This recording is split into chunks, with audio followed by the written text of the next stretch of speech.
What's needed when working with Aboriginal people and communities around eating disorders? Compassion. I think that we need to be hopeful. Trust.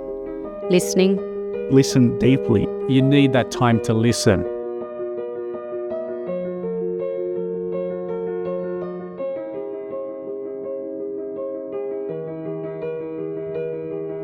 There is such a gap in the knowledge and the insight around this particular area. We know that there is a higher prevalence of eating disorders in these communities, and there is no knowledge in terms of how it manifests and what treatment should look like. So I think the biggest challenges around eating disorders for Aboriginal and Torres Strait Islander people, firstly, is just acknowledging that eating disorders are a problem for our mob.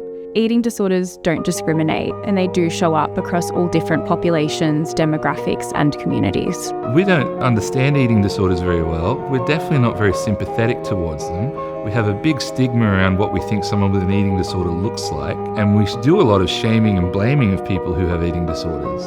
There are many types of eating disorders, and often they present differently in Aboriginal communities. It's not just anorexia nervosa and it's not just bulimia. In Aboriginal communities, it could be binge eating, it could be night eating, it could be emotional eating. There are a lot of myths and stereotypes around eating disorders. Most people think of eating disorders as young teenage girls with anorexia. They don't see that people's eating behaviours and eating disorders can relate to any shape, size, culture, age. One myth is that it doesn't affect Aboriginal people. Another myth is that you don't know how to help them. So many clinicians and researchers think they can't do it. You know, Aboriginal stuff's too scary, that it can't be fixed or we don't know how. And I just want it to be clear that you can help. It can be extremely difficult for Aboriginal peoples to engage with treatment services and support services around eating disorders. And this largely pertains to not just a lack of understanding, but also a lack of cultural safety and responsiveness of those services, which leads Aboriginal peoples to be quite hesitant to access those services and to remain in those services to complete their treatment.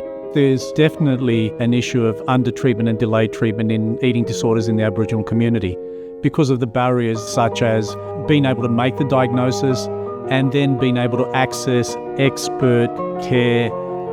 The services just don't exist.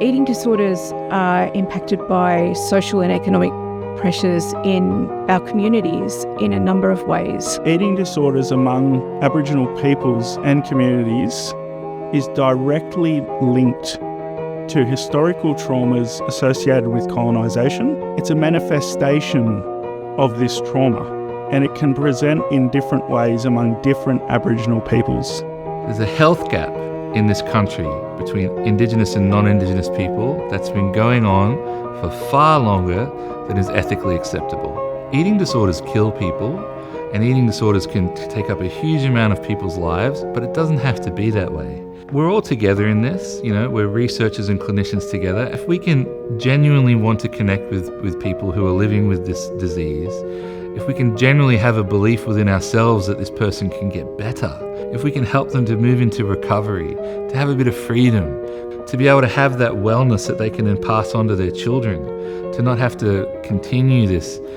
intergenerational trauma. When engaging with Aboriginal people with eating disorders, it's important to use a strengths-based approach. We definitely need to improve how we engage with the Aboriginal community with eating disorders because it's the root of so many of their medical problems. And simply writing a prescription is not enough. You've got to treat the whole person, and you've got to treat the root cause of their behaviour and the consequences of that behaviour. What needs to stop is trying to fit Aboriginal and Torres Strait Islander people into one model of care.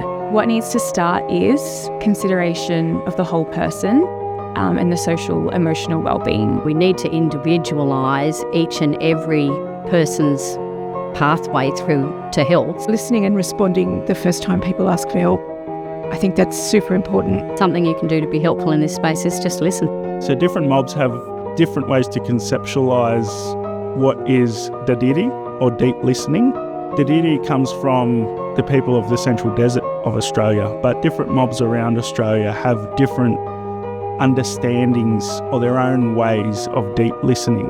It's that understanding that communication isn't just verbal, and communication can come in many forms, including within our environment. So much of what we do, we talk about dadiri, which is to breathe with someone and listen deeply.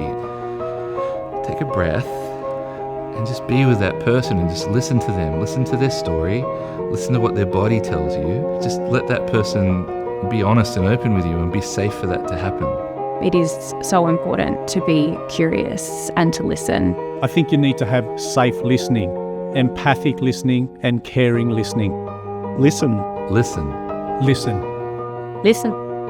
Listening with both ears. Because when we have culturally competent and skilled healthcare professionals, our people get better faster.